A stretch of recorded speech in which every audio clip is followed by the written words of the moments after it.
أعوذ بالله السميع العليم من الشيطان الرجيم. بسم الله الرحمن الرحيم. واتل عليهم نبأ نوح إذ قال لقومه يا قوم إن كان كبر عليكم مقامي وتذكيري بآيات الله وعلى الله توكلت فأجمعوا أمركم وشركاءكم ثم لا يكن أمركم عليكم غمة ثم اقضوا إلي ولا تنظرون.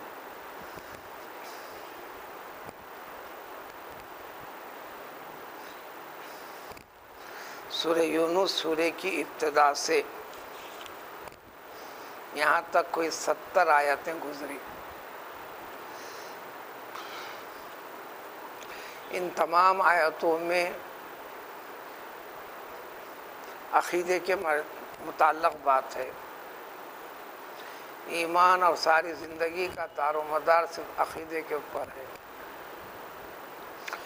انسان جو متفرق ہیں، بکھرے ہوئے ہیں خیال میں، مذہب کے اعتبار سے، یہ سب کے سب عقیدے کی بنیاد ہے. کم و بیش انسان کو اللہ کا تصور ہے، عقیدہ ہے، لیکن اللہ تعالیٰ جیسے ہیں، جو ہیں، جو کہ تم ان کو مان کر عقیدے پہ قائم رہ کر عمل اس کے اوپر کرنا ہے. اس میں فرق یہ شرک ہے. اللہ تعالیٰ کو ناراض کرنے والی چیز اور انسان سے سرزد ہونے والے گناہوں میں سب سے بڑا گناہ جو ناقابل معافی ہے، اللہ ہے کہ موت سے پہلے وہ توبہ کر لیتا ہو اس گناہ سے. اگر نہ کرتا ہو تو ناقابل معافی، ناقابل مغفرت، وہ شرک ہے. اسی کی اصلاح کا نام اسلام ہے، دین اسلام ہے، طریق اسلام ہے، مذہب اسلام ہے. اسی کو ہر نبی علیہ السلام کے ذریعے سے اللہ تعالیٰ اسی عقیدے کی اصلاح کرتے ہوئے انسان کو اسی کی تعلیم تربیت دی جاتی رہی ہے. اس صحیح چیز کے اوپر قائم رہتے ہوئے پھر شریعت کی زندگی کے طور طریقے اختیار کرنا ہے، اپنانا ہے. اب تک کی ان آیتوں کے اندر انسان کو عقل سے سمجھ میں آنے والی چیزیں، اللہ نے انسان کو عقل، فکر، فہم دیا ہے، تو قدرت کی چیزیں، نشانیاں بتلا کر کئی طریقے سے سمجھایا گیا کہ اللہ تعالیٰ ہی وحدہ لا شریک ہے، اس کے سوا کوئی بھی ذات ایسی نہیں ہے. جب ان چیزوں کے باوجود بھی، اس طریقے کے باوجود بھی اگر انسان سدھرتا نہیں، سدھرا ہوا نہیں ہے، یا بگاڑ ہے، بگڑتا ہوا رہے گا، تو ایک اور آخر طریقہ اس کے لیے کہ اس امت سے پہلے گزرے ہوئے اقوام، ان کے لیے بھی یہی دعوت تھی، یہی پیام تھا، یہی تحریک تھی.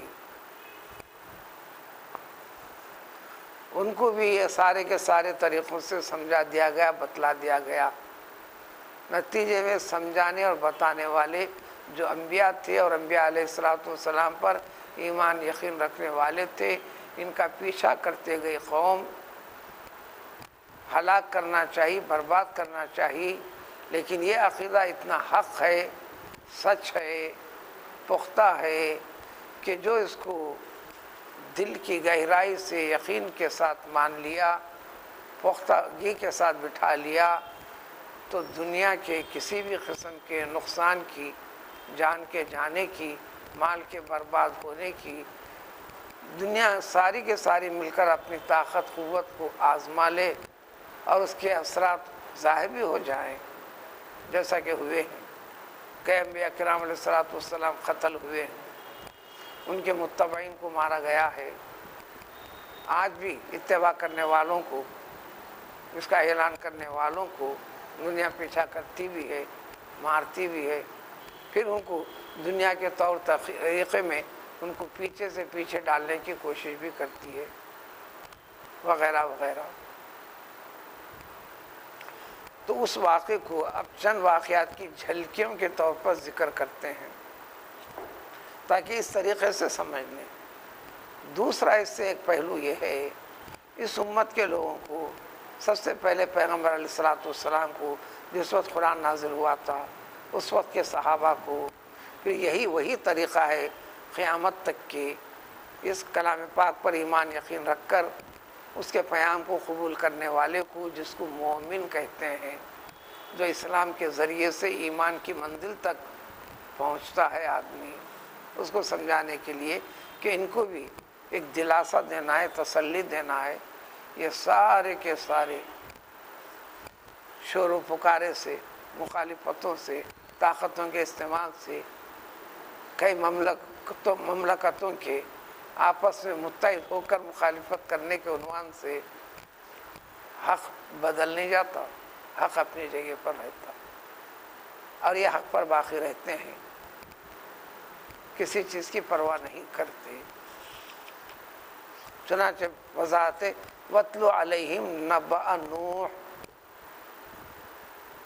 اللہ تعالیٰ نے فرمایا پیغمبر آپ بھی سن لیجئے، آپ یہ مخالفت کرنے والوں کو بتا دیجئے، اے ایمان والو تم بھی اچھی طرح سن لو۔ دیکھو یہ اللہ تعالیٰ پر ایمان یقین رکھنے والے پیغمبر نوح علیہ السلام 950 برس تک دعوت اسلام کے پیش کرنے پر جو ایمان لائے تھے، جو 80 افراد کی تعداد تک کا ذکر ملتا ہے، 80 سے کم کا ذکر ملتا ہے، اس سے آگے کا نہیں، جبکہ اس وقت کی دنیا میں صرف تعداد 80 کا تک تھی۔ اب تو پورا گنتی سے احاطہ کرنا مشکل ہے کہلانے والے مسلمانوں کا۔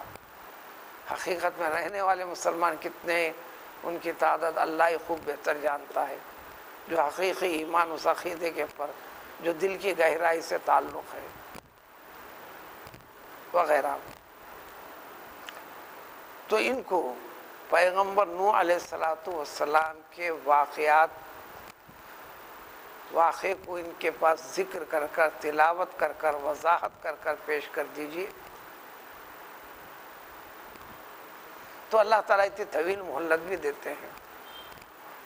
جب اللہ تعالیٰ کا غضب، قہر، غصہ آ جائے گا تو اللہ تبارک تعالیٰ کوئی بھی شکل نکال سکتے ہیں۔ تعداد کی کمی اور زیادتی کا کوئی فرق نہیں، اللہ کے خاطر جب انسان استقامت کے ساتھ ٹکتا ہے، سارے دنیاوی سہارے ختم ہونے کے باوجود بھی، جبکہ دنیا کے سارے چیزیں اسباب کے ساتھ جڑے ہیں، اسباب کے ساتھ تیاری کرنے کا حکم ہے، اسباب کے ساتھ جڑے رہنے کا حکم ہے، لیکن پھر بھی اللہ تبارک تعالیٰ غیبی اسباب بھی فراہم کر سکتے ہیں، مدد فرما سکتے ہیں، فرماتے رہے ہیں۔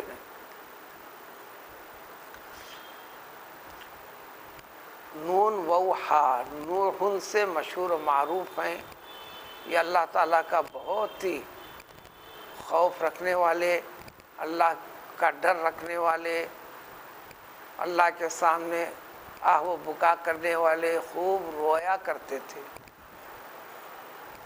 مومن کو رونا ہے، مومن کو رونا ہے۔ نبی کریم صلی اللہ علیہ وسلم کا بھی، صحابہ کا بھی طریقہ ہے، راتوں میں اٹھ کر راتوں کی عبادت میں گریہ وزاری کرتے، آہ و بکا کرتے، دین پر قائم رہ کر، دین کے پر مضبوطی کے ساتھ قائم رہنے کا ارادہ کرتے ہوئے، پھر بھی کہاں خطا ہے، کہاں کمی ہے، اب انہیں یعنی اللہ تعالیٰ رحم نہ فرمائے تو رحم ہونے والا نہیں ہے، رویا کرتے۔ آدمی نقصان میں روتا ہے، مصیبت آئی تو روتا ہے، اپنوں پر مصیبت پڑی تو روتا ہے، یہ فطرت ہے، اس رونے کا کوئی اعتبار نہیں۔ اللہ کی بڑائی کبریائی، اللہ کے سامنے روبرو ہونے اور ہمارا حساب و کتاب کیا ہوگا، اس کا ذکر کر کر آنکھوں سے آنسو بہنا ہے۔ چند آنسو بھی حقیقی آدمی پوری طرف اللہ کی طرف رجوع ہو کر بہتے ہیں تو احادیث میں وضاحت ہے، دیگر اعمال کی کمی کی وجہ سے پوری طرح کامیاب ہو کر جنت میں جانے کے لیے رکاوٹ بنی ہوئی ہے، لیکن وہ چند ایک آنسو جو اس سے گزرے ہیں، یہ آنسو دوزخ میں داخلے سے روکنے کے لیے ذریعہ بن سکتے ہیں۔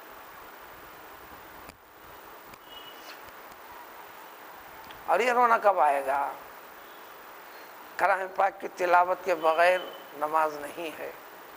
کلام پاک کا جو حصہ پڑھ رہے ہیں اس کے معنی اور مطلب کے ساتھ جو واقف ہے تو اللہ تبارک تعالیٰ جو فرما رہے ہیں، نمازی جو کلام پڑھتا ہے دراصل اللہ تبارک تعالیٰ کلام فرماتے ہیں بندے سے۔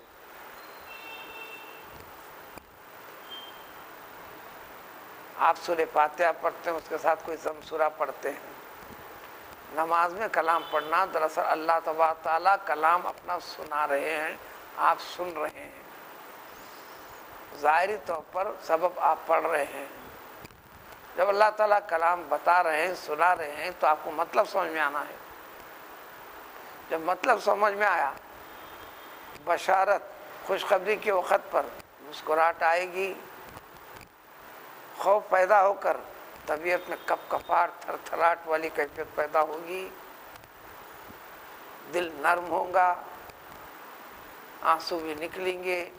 یہ دونوں عمل اگر اس بنیاد کے اوپر ہیں، کلام پاک کے وعدے اور وعید کے اوپر، اس میں نماز میں کوئی فرق نہیں پڑتا، بھلے رونے کی آواز بھی بن جاتی ہو، لیکن اس سے ہٹ کر کسی اور عنوان سے ہے تو نماز ٹوٹ جاتی ہے، کسی غم کی وجہ سے، کبھی اس کی وجہ سے، کبھی فلاں کی وجہ سے، چونکہ وہ للہیت کے لیے نہیں ہے، اس سے نماز سے تعلق نہیں، وہ نماز کو بگاڑنے والی چیز ہے۔ یہ نماز کو تو سدھارنے والی چیز ہے، نماز کے حقیقی روح پیدا کرنے والی چیز ہے۔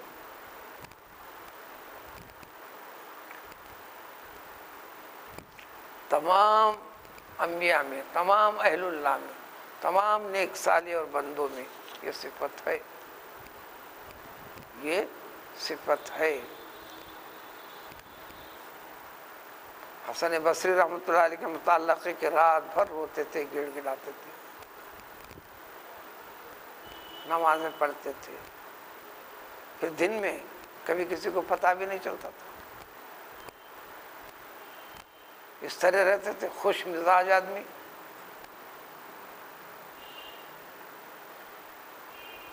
کبھی زندگی میں رویا بھی نہیں ہوں گا، ایسا محسوس ہوتا تھا۔ الغرض یہ ضمن میں اتنی باتیں کہنے کی ضرورت پڑی کہ نوح النوحہ سے اس کے معنی آہو بکا کرنا، رونا ہے میرے رب، اللہ کا حکم تھا، آپ کرنا ہے، پیام کرتے تھے، اس کے لیے تکلیفیں اٹھاتے تھے، وہ بڑی طویل تفصیل، کئی مرتبہ تو اتنا مارتی تھی قوم،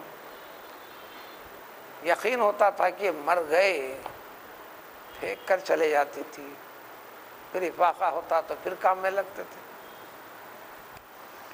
سال 2 سال کی بات نہیں، پورے 950 برس تک کام میں لگے رہے۔ اب نبوت کب ملی اس کا تعین الگ بات ہے۔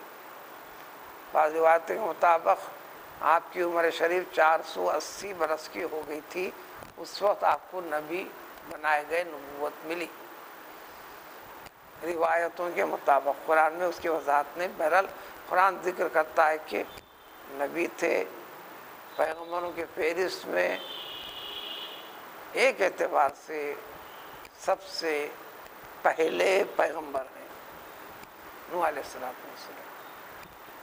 حضرت آدم پیغمبر ہیں، ان کے بعد پیغمبر ہیں، حضرت شیش علیہ السلام پیغمبر ہیں، حضرت شیش علیہ السلام کی نسل سے ہی یہ پوری کی پوری قوم تھی۔ اس وقت سارے لوگ عقیدے میں بگڑے ہوئے نہیں تھے، جھگڑے خرابیاں فلاں اس کی اصلاح کے لیے پیغمبری تھی، توحید کے اوپر تو قائم تھے، دیگر خرابیوں کے لیے اب شریعت اور احکام کو منسوخ کرنا، ایک حکم کو منسوخ کر کے دوسرے حکم کو باقی رکھنا کرنا، شریعتوں کے اعتبار سے سب سے پہلے پیغمبر نوح علیہ السلام اس معنی میں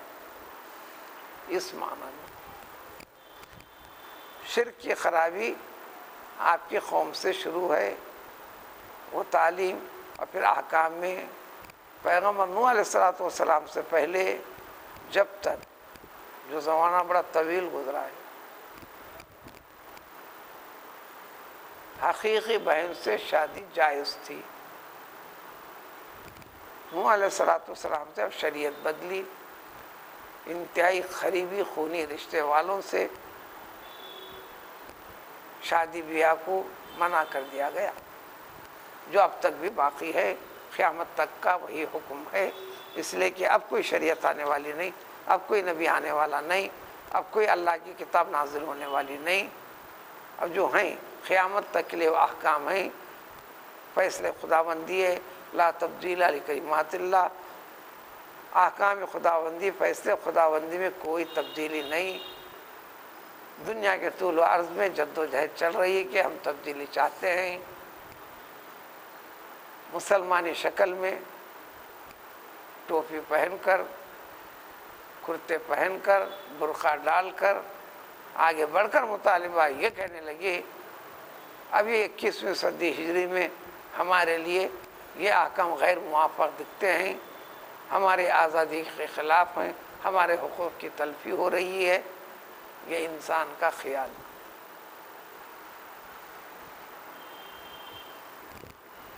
اسلام سے دشمنی رکھنے والوں کی تو فکر ہے۔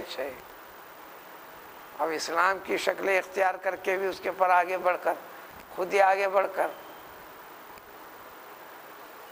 قانون کے دائرے تک رجوع ہو گئے۔ یہ ساری چیزیں ہیں۔ تو نوح علیہ السلام زیادہ ان میں رونے کی، اللہ کے لیے، اللہ کے خوف سے رونے کی کیفیت تھی، اس اعتبار سے نوح یہ مشہور ہیں۔ کئی انبیاء ہیں علیہ السلام، ان کے اصل ناموں سے وہ مشہور نہیں ہے جس میں ذکر کیا گیا، جیسے حضرت ادریس ہیں، درس و تدریس سے ان کا کام تھا، فلاں چیزوں سے۔ اب حقیقی نام کیا تھا اللہ جانے، لیکن بعض تفاسیر جنہوں نے بھی لکھا ہے نام یہ بتایا کہ شاکر نام تھا، شکر سے شاکر آپ کا اصل نام تھا، کام سے مشہور تھے۔ الغرض تو پیغمبر نوح علیہ السلام کے واقعے کو اس امت کے لوگوں کو بتا دیجئے، اور پھر مسلمانوں کو بھی اس پہ غور کرنے کو بتائیے، تمہارا ایمان ڈاواڈال نہیں ہونا۔ یہ نہیں سننا چلو ان کے ایک معاہدے کو قبول کر لو، 4 روز کی زندگی اطمینان سے گزرے گی۔ کیا کرتے 4 روز زندہ رہ کے؟ 4 روز کے بعد مرنے میں اور 4 منٹ کے بعد مرنے میں کیا فرق ہے؟ چلو ایسی کوئی شکل ہے، مان لینے پر موت نہیں آئیں گی، صحت خراب نہیں ہوں گی، ایسی کوئی گارنٹی ہے تو پھر الگ بات ہے۔ وَمَا جَعَلْنَا لِبَشَرٍ مِّن قَبْلِكَ الْخُلْدَ، انسان کے وجود کو جو ہم نے رکھا ہے، کسی بھی آج تک کسی انسان کو وہ مرے گا نہیں، ہمیشہ رہے گا، اس عنوان سے کسی بھی انسان کو ہم نے پیدا کیا ہی نہیں۔ لوگ مخالفت کر کے ختم کرنا چاہتے ہیں، عدد گھٹانا چاہتے ہیں، خاتمہ کرنا چاہتے ہیں۔ قرآن نے کہہ دیا انک میت و انہم میتون، تمہاری موت کے، تمہاری بربادی کے، تم کو ختم کرنے کے جو در پہ ہیں، تمنا ہے، جد و جہد کرتے ہیں۔ یہ کہاں سے نکل گیا کہ ان کو موت نہیں آئے گی، یہ ختم نہیں ہوں گے، یہ برباد نہیں ہوں گے؟ یہ کہاں سے نکال لیا انہوں نے؟ ایمان والو، تمہارے لیے یہ برباد ہونا ان کی نظر میں تمہارا برباد ہونا، ختم ہونا تمہارے لیے تو دوہرا اجر ہے. یہ مشقت اطاعت میں آ گئی، عبادت میں آ گئی، ثواب میں ہو گیا، اس کا اجر و ثواب آخرت میں دائمی ہو گیا، ان کے لیے دنیا کے حد تک رہ گیا. اور وہی چیز وبال جان بن گئی بعد والی زندگی کے لیے جو ہمیشہ رہنے والی ہے. مصیبت نام کی چیز دونوں پر یکساں ہے. عقیدے اور فکر کے لحاظ سے مصیبت میں فرق ہے، کھانے میں فرق ہے، کمانے دھمانے میں فرق ہے، جینے میں فرق ہے. جی تو آپ بھی رہیں وہ بھی رہیں. اس میں فیت، عقیدہ جو ہے اس بنیاد کے اوپر اللہ تعالیٰ کے پاس دار و مدار ہے. اذ قال، انتہائی اختصار کے ساتھ یہ چیز کو ذکر کر دینا، جس وقت پیغمبر نوح علیہ السلام نے اپنی قوم سے کہا، یعنی نوح علیہ السلام کسی دوسرے ملک کے تھے، وہاں جا کر میں نبی ہوں بول کر اعلان نہیں کرے، دوسرے ملک سے جا کر یہ نہیں کرے. اسی ملک کے فرد ہر کوئی جانتا تھا، کوئی بچپن سے بھی جب تک بھی کوئی چیز ان سے چھپی ڈھکی ہوئی نہیں تھی. ان کی طرز زندگی، طریقے تربیت، نشو و نما پانا انہیں قوم کی ایک فرد تھی. جنوبی ہند ہے یہاں کے لوگوں کو، بلکہ تمہارے جنوبی ہندوستان کا ایک شخص ہے. حیدرآبادیوں کہیں گے تو ہی حیدرآبادیوں میں سے ایک ہے. یہ نہیں کہ بہار سے نکلی، بہار میں کام نہیں بنا، پھر وہاں سے نکل کے پھر مہاراشٹر میں بیٹھ گئے، پھر آ کر کہنے لگے میں فلاں ہوں تم مجھ کو مان لو. سارے نبیوں کو بتایا، جو حق ہوتا ہے اس کو بتانے کے لیے پہلے اس شخص کی وہ دعوے کا اعلان کرنے والا، اس کی بچپن سے آخر تک ہر گھڑی، ہر لمحہ ہر ایک کے سامنے آیا ہو، ظاہر و صاف ہو. اسے جہاں جہاں وقت پڑھیں گے اذ قال لقومی، فلاں پیغمبر نے اپنے قوم سے دوسرے قوم کے افراد تو جا کے نہیں بولے،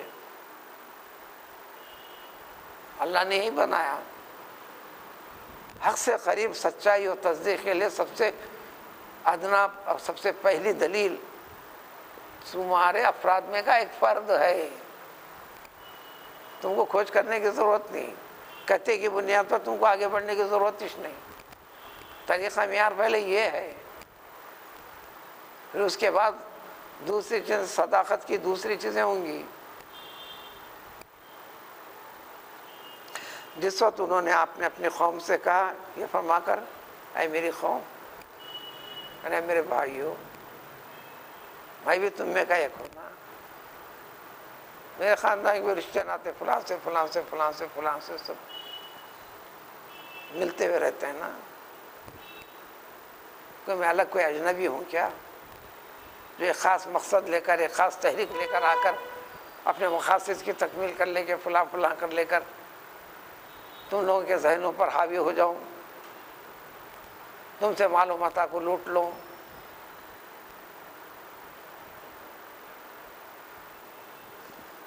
اے میری قوم، سمجھانے بعد طویل کے بعد نہیں سدھرے تو چیلنج کر دیا. نبی کا چیلنج اللہ کی طرف سے ہوتا، اللہ نے اس چیلنج کو آپ کی مدد بھی کر دی.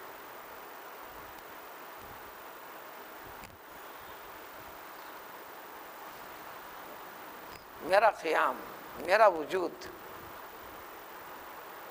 تمہارے درمیان میں، پیدا بھی ہوا ہوں اسی قوم سے، چھوٹے سے بڑا ہوں اسی قوم میں، کوئی اجنبی نہیں ہوں. کہاں کا کدھر کا حسب نسب معلوم کرنے کی ضرورت بھی نہیں ہے، ہر کوئی اچھی طرح واقف ہے.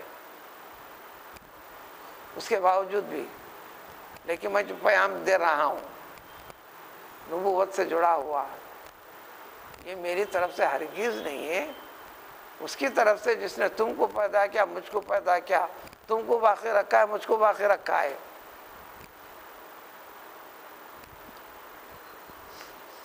پھر بھی اگر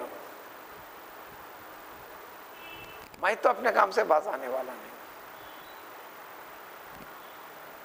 ہر طریقہ آزما رہے ہو، طاقت کا بھی استعمال کر لیا، کر بھی رہے ہو، قیادت اور لیڈرشپ کا بھی اختیار کر لیا، کر بھی رہے ہو، پھر نہیں کریں گے یہ بھی گارنٹی نہیں، کرتے جا رہے ہو۔ آخر میں کہہ دیا اگر میرا وجود تم میں ہے، جب میں نکلوں گا تو خرابی دکھے تو کہہ دوں گا یہ اللہ کا حکم نہیں، اللہ نے منع کیا، یہ طریقہ غلط ہے۔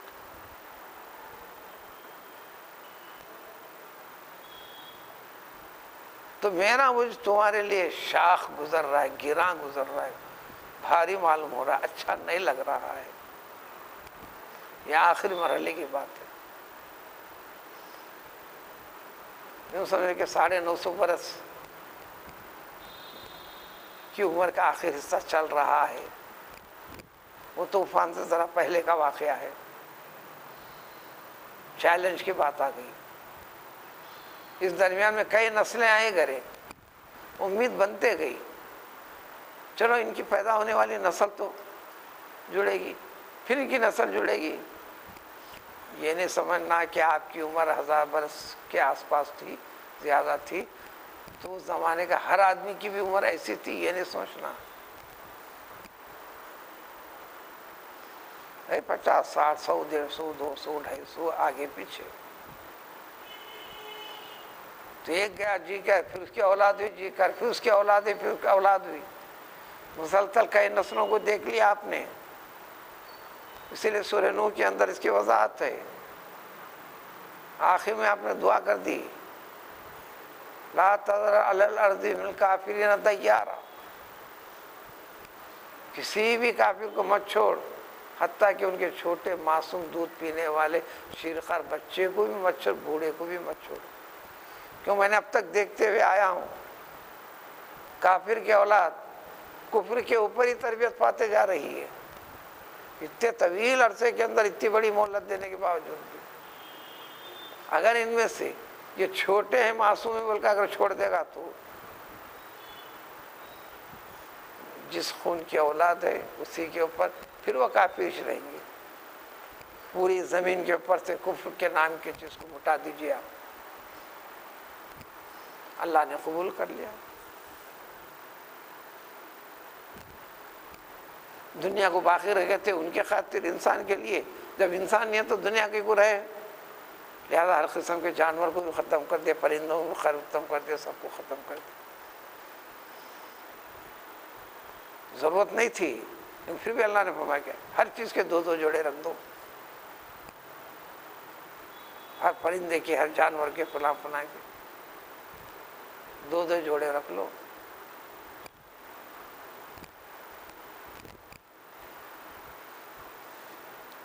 کئی دنوں تک اس طوفان میں گھرنے کے بعد 80 افراد کو اس کا انتظام اللہ نے کیے تھے، کسی مزدور سے بھی کام نہیں لیا آپ نے، نہ اپنے بچوں سے کام لیا۔ اصنع الفلک بأعیننا، ہم ڈائریکٹ آپ سے فرمائیں گے، آپ کرتے چلنا، آپ کرتے چلنا، لائیے لکڑی، بنائیے تختہ، سب ایک جگہ ملنا مشکل تھا۔ خشکی کے اوپر پارے 12 میں اس کی تفصیل ہے، بڑی طویل تفصیل ہے، یہاں تفصیل نہیں ہے۔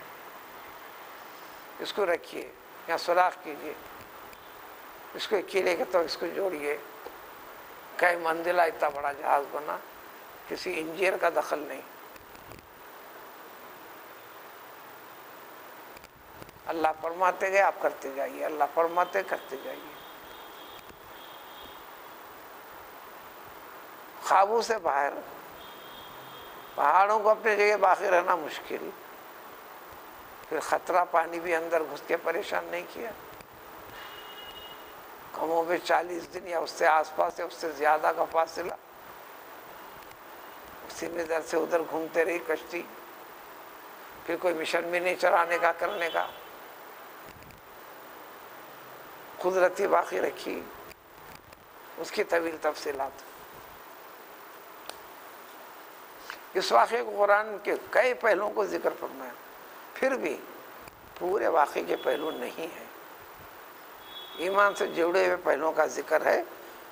تو آپ نے فرما دیا دیکھو میرا اللہ تعالیٰ کی آیتیں احکام کو بتانا حکم یہ ہے، منشا ہے، یہ بار بار بتاتے چل رہا ہوں، یہ تمہارے لیے میرا رہنا اور میرا یہ بیان کرنا، وضاحت کرنا، تم کو آگاہ کرنا، حکم خداوندی سنانا، نہ ماننے پر اللہ تعالیٰ کی جو وارننگ ہے تمہیں وارننگ دینا، بتا دینا، یہ اچھا نہیں لگ رہا نا، نہیں لگ رہا ہے تو بات دیکھ لو، میں تو اس سے ہٹنے والا نہیں۔ چنانچہ ہمیں رسول اللہ صلی اللہ علیہ وسلم وہی کیا، وہ شکلیں آخر تک یہاں بھی نکلی تھی۔ آخری مرحلے میں یہ فرما دیا پیغمبر صلی اللہ علیہ وسلم، انہوں نے پیشکش کر دیا تھا سارے مملکت عرب طول و عرض تک حکومت کے لیے انسان اولاد کو مار دیتا ہے، بھائیوں کی پرواہ نہیں کرتا ہے، قیادت والی لائن میں جو لگے رہتے ہیں، بیٹا باپ کو مارتا ہے، باپ بیٹے کو مار دیتا ہے۔ میں وزارت پر فائز ہو جاؤں، میں حکومت پر فائز ہو جاؤں۔ عرب قوم جبکہ کسی کی بڑائی کو تسلیم کرنے کے لیے راضی نہیں، جب یہ مسئلے میں آنے کے بعد سارے کے ساری قیادت والے جو قبیلوں میں بٹے ہوئے تھے سب مل کے ایک آواز ہو کر آ کر فیصلہ کر لیں گے، سارا اقتدار مملکت بحیثیت بادشاہ اگر آپ چاہتے ہیں ہم سب کے سب ملا کسی اتفاق کی، یعنی ایک ووٹ بھی خلاف میں نہیں جائیں گا، سارے کے سارے پورے کے پورے 100% ووٹنگ ہوں گی اور آپ کو ووٹ دیں گے اور آپ کو بادشاہ ہم بنا دیں گے۔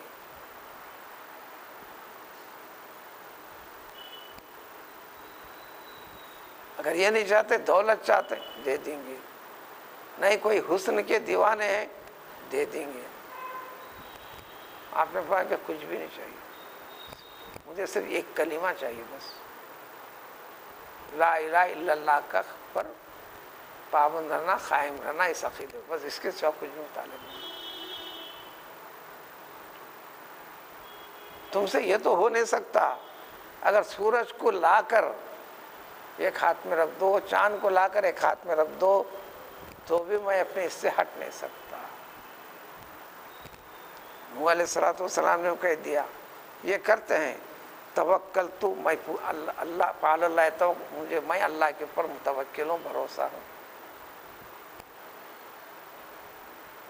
اللہ کا پیام، اللہ کا کام کر رہا ہوں، اللہ میری مدد فرمائے گا، دنیاوی اسباب کے لحاظ سے کوئی ذریعہ نہیں ہے سیکورٹی کا، مجھے اس کی پرواہ نہیں ہے، لہذا فاجمیعوا امرکم، تم اپنے فیصلے کو سارے کے سارے لوگ مل کے، ساری طاقتیں مل کے اکٹھا ہو جاؤ۔ آج بھی دنیا اکٹھا ہو رہی ہے، نبی کریم صلی اللہ علیہ وسلم کی پیشن گوئی میں بھی ہے، میری امت کے افراد پر اس دنیا میں ایسی آفتیں آئیں گی، ایک حکومت کا دوسری حکومت سے، ایک قوم کا دوسری قوم سے اختلافات رہیں گے، نفرتیں رہیں گی، لیکن اسلام کے مقابلے میں وہ سارے اختلافات کو وہ لوگ ایک طرف رکھ کر سب ایک ہو جائیں گے، متحد ہو کر مخالفت کریں گے اسلام کی، اسلام سے جڑے افراد مسلمانوں کی۔ صحابہ میں سے ایک نے آگے بڑھ کر پوچھا، ایسا کیوں یا رسول اللہ صلی اللہ علیہ وسلم، کیا مسلمان تعداد میں کم رہیں گے؟ فرمایا کہ تعداد میں بہت رہیں گے، دنیا تو آپ کی گنتی چھپاتی بھی ہے، سب کو اعتراف بھی ہے، تعداد کی کمی نہیں ہے۔ پھر آپ نے فرمایا دو خرابیاں مسلمانوں میں پیدا ہو جائیں گی، کہ جب تک خرابی ہے اس کا وبال بھگتنا پڑے گا۔ ایک دنیا کی خوش رنگ والی کیفیت، بڑی اچھے لگے گی، اس کے لیے جینا پسند کرے گا. لہٰذا میں آگے بڑھ کر آواز نہیں اٹھاتا. اس میں کہیں کو آتا اگر میں یوں کروں گا تو میری نوکری جائیں گی، اگر یوں کروں گا تو ایسا جائے گا، یوں کروں گا تو میرے کاروبار بند ہو جائیں گے، یوں کرے گا تو مخالفت کا سامنا کرنا پڑے گا، اگر یوں کروں گا تو اس مقام پر رہنا مشکل ہو جائے گا، وغیرہ وغیرہ وغیرہ شکلیں نکلیں گی. دنیا کی محبت بڑھ جائے گی اور موت کا ڈر پیدا ہو جائے گا. مجھے ابھی جینا ہے، مجھے مرنا نہیں.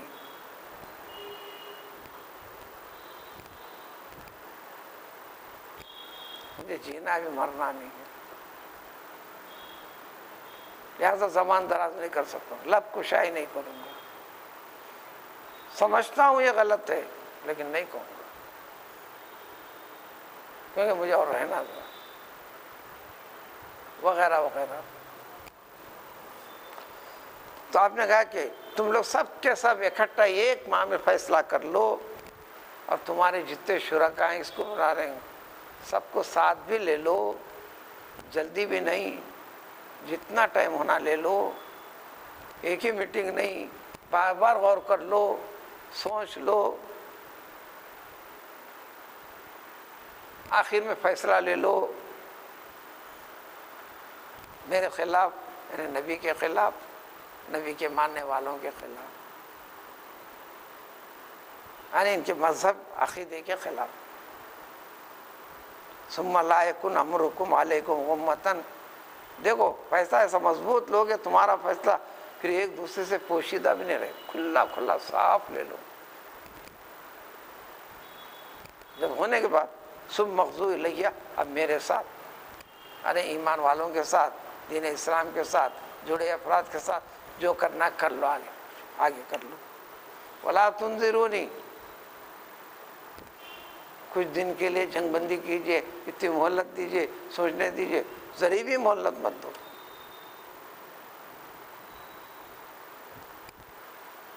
کیوں؟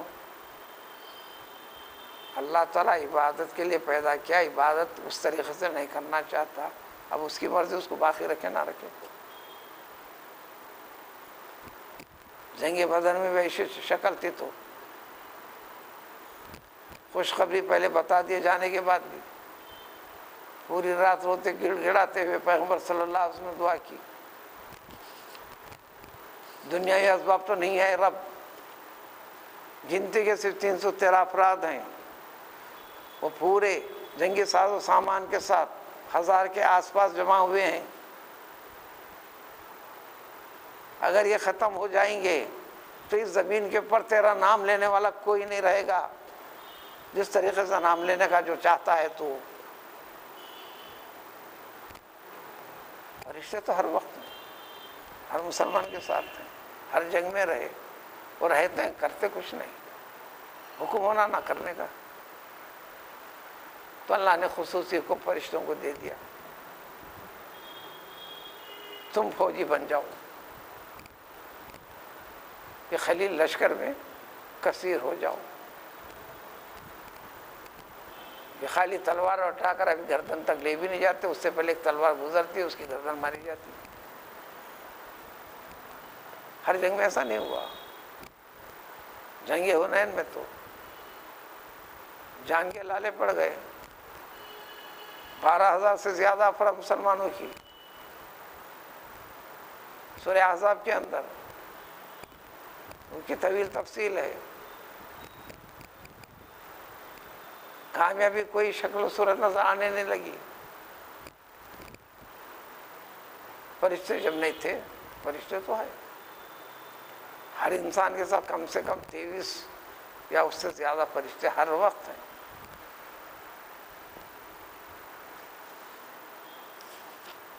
جو کرنے کے لیے ان کو تاکید ہے اس سے آگے بڑھ کے نہیں کرتے، بلکہ آپ گرتے بھی ہیں تو فرشتے گراتے ہیں، اٹھتے ہوئے تو فرشتے اٹھاتے ہیں، بچتے ہوئے تو فرشتے بچاتے ہیں. اس کے پیچھے صرف اللہ تعالیٰ کا حکم ہے، اللہ کی مرضی ہے. اس کے ساتھ تمہارے عمل کا فکر کا دخل ہے، اس کی ریٹنگ تمہارے رب کو معلوم. پیغمبر نوح نے فرمایا فَإِن تَوَلَّيْتُمْ، اگر تم منہ موڑ لیتے ہو میں اتنے یقین کے ساتھ، مضبوطی کے ساتھ، کسی چیز کی پرواہ کیے بغیر بول رہا ہوں، مان جاؤ بھلا تمہارا ہوں گا۔ اب تک انکار کرتے، اتنے زمانے سے بولتے آ رہے، کیا کرے، ہمارا بال بیکا نہیں ہوا، یقین نہیں کرنے لگے۔ تو آج کی دنیا بھی سب کچھ کرتے، مضبوطی کے ساتھ چل رہی ہے، اقتدار کے ساتھ، کیا ہوتا نہیں ہوتا، یہ غلط فکر ہے۔ اگر تم اعراض کرو گے، منہ موڑ لو گے، تو ایک بات اس پہلو کو تو دیکھو، کیا اتنی محنت سب کچھ کر کے کہ چندے کے نام سے 1 روپیہ مانگا میں، کچھ مہندہ نہ دو بولا،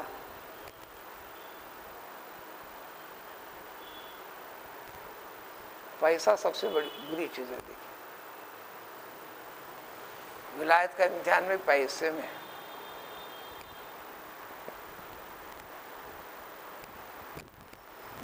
غوث پاک رحمۃ اللہ علیہ نے اپنی کتاب میں لکھا، اس زمانے کے ایک بزرگ کا واقعہ جو تنہا اس میں ہیں، کوئی انسان کی آوک جاوک نہیں، اچانک کم عمر خوبصورت ایک حسینہ اندر آمد ہو گئی، توجہ ہٹی، پوچھے تھے تو کون ہے، کہنے لگی میں دنیا ہوں، شکل اختیار کر کے تمہارے پاس آئی ہوں۔ تو یہاں کیوں آئی ہے؟ میں آپ کی خدمت کے لیے آئی ہوں۔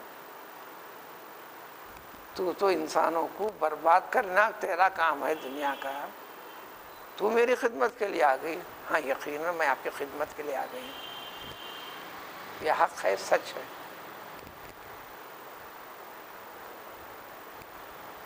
تو انہوں نے پوچھا ٹھیک ہے، جب آئی گئی ہے تو ایک بات بتا، دنیا والوں میں سے کس کے اوپر تیرا زور نہیں چلتا؟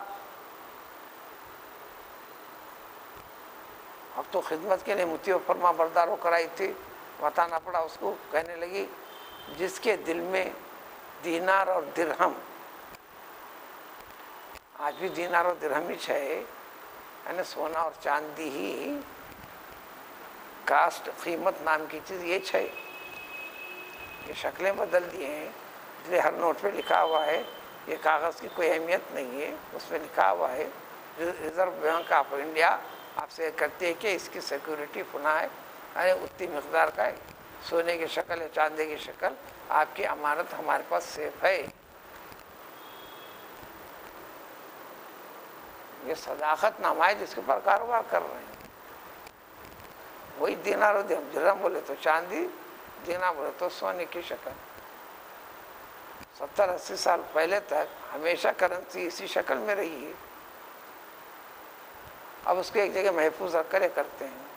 تو اس نے جس شخص کے دل میں دینار و درہم کی محبت ختم ہو گئی، وہاں پر میں کتنا بھی اس کو برباد کرنا چاہوں اس کو برباد نہیں کر سکتی، میری طاقت اس پہ چل نہیں سکتی۔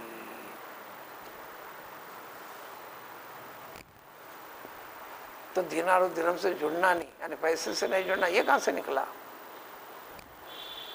اس کے خاطر اس کو بیس بنا کر، فارسی کے الفاظ ہیں این شکل برائے عقل،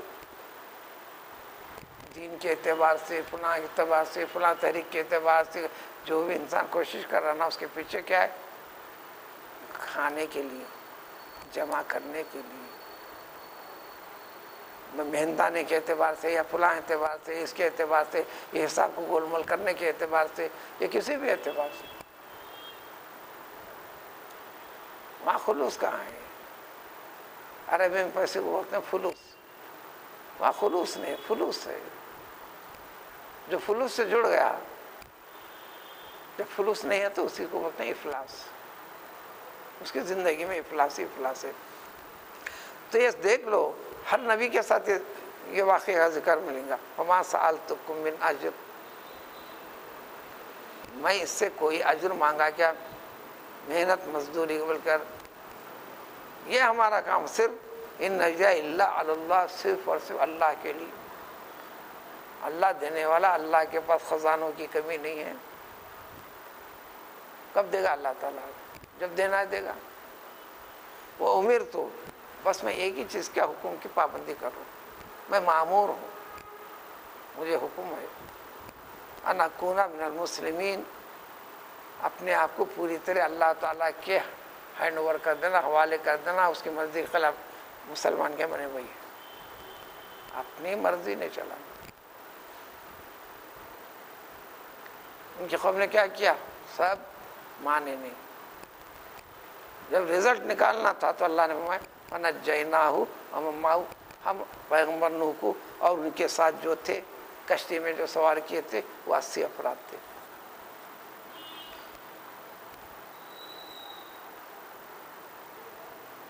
سب ختم ہو گئے نا، تمہاری حکومت ختم ہو گئی، تمہاری مملکت ختم ہو گئی، تمہارے مکانات ختم ہو گئے، تمہاری زندگیاں ختم ہو گئی، تمہارا خاندان ختم ہو گیا، تمہاری نسل ختم ہو گئی، رہ گئے یہ 80 افراد۔ اب اس وقت دنیا میں ہیں کون؟ 80۔ وہ جس مملکت کے لیے، اقتدار کے لیے، فلاں چیز کے لیے جس بنیاد پر سب کچھ کر رہے تھے، اب کہاں گیا؟ تو اللہ فرماتے ہیں وَجَعَلْنَاهُمْ خَلَائِفَ، اب جو اس میں کے اندر بچ گئے تھے اب یہ رہ گئے، اب ساری دنیا ان کی ہو گئی۔ نہ ایسی شکل تھی اس میں کوئی بھی بچ نہیں پا سکتا تھا، اللہ نے بچایا نا۔ اس سے ان تمام کے تمام کو جو ہمارے فیصلوں پر یقین نہیں رکھے تھے سب کو ہم نے ختم کر دیا۔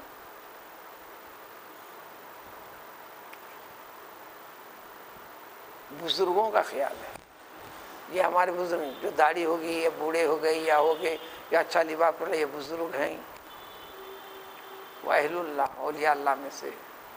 بعض ولیوں کا تجربہ ہے، وہ کہتے ہیں وہ جو کیفیت ہوئی تھی نوح علیہ السلام کی قوم کو، ہر 30 سال میں اس جیسی شکل دنیا میں ہوتے رہتی ہے، لیکن اس جیسی نہیں جو اس میں پوروں کو پورا ختم کرنے کی یہ علاقہ واری چلے گی۔ کسی خطے میں چاہے ایک طوفان کی شکل، زلزلے کی شکل، فلاں کی شکل، جس میں پوری بستی کی بستی تباہ ہو گئی، سارے کھنڈر میں بدل گئے، کہیں نہ کہیں ہوتے رہے گا۔ اور دنیا اس کو کہاں سے سوچ رہی؟ ہوتے رہے گا، نیچرلی ہو جا رہا ہے۔ یہ ہماری بدعملی کی وجہ سے، ہم کسی کا غلط طریقے سے پیچھا کرنے کی وجہ سے، اللہ کے اس حکم کو نہ ماننے کی وجہ سے، اللہ کے رسول کا انکار کرنے کی وجہ سے ہو رہا ہے۔ یہ نہیں سمجھیں گے، سمجھو سمجھانے والے۔ اب اس امت کو دیکھا تم لوگوں نے، یہ جن کو ڈرایا گیا تھا وہ ہوا کہ نہیں؟ اللہ کے غضب کی، اب ان کا انجام کیسا ہوا؟ نام و نشان مٹ گیا نا۔ پھر دوسرا کئی واقعات کی شکل، یہ ایک آخری شکل عقل سے سمجھی جانے والی چیزوں کو بتایا گیا، اس سے اگر سبق نہیں لیتے تو یہ اللہ تعالیٰ کی طرف سے تنبیہ اور وارننگ والی چیز، اب اس سے لو یا نہ لو۔ سبحان اللہ بحمدہ سبحان اللہ العظیم۔